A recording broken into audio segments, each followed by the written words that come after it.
tradizione del Casu Furriadu è nata dal mio bisnonno nella guerra di Crimea, e questo mio bisnonno diceva: Sant'Antonio mio, se io ritorno a Nule, faccio per voto io e la mia generazione su busciotto, che sarebbe un quarto di pane per i bambini, chi su Casu Furriadu. Così è nata la tradizione.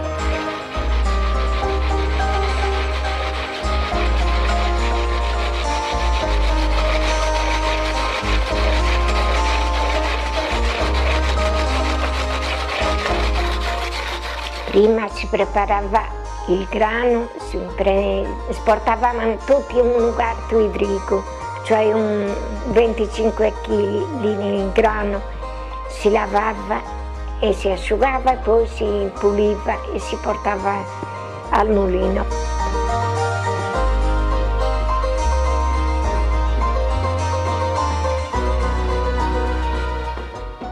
Il giorno preciso è il 13 giugno, cominciamo il 1° giugno e terminiamo il 13, è la festa, perché 2 o 3 giorni prima mi porta la farina, perché adesso la compriamo. Poi il 1° giorno si comincia a pulirla, poi dal 3° giorno cominciamo a fare il pane. Stiamo a fare il pane per 5-6 giorni, poi la domenica non si fa la carne e si distribuisce e poi si fa su Casu Furriadu.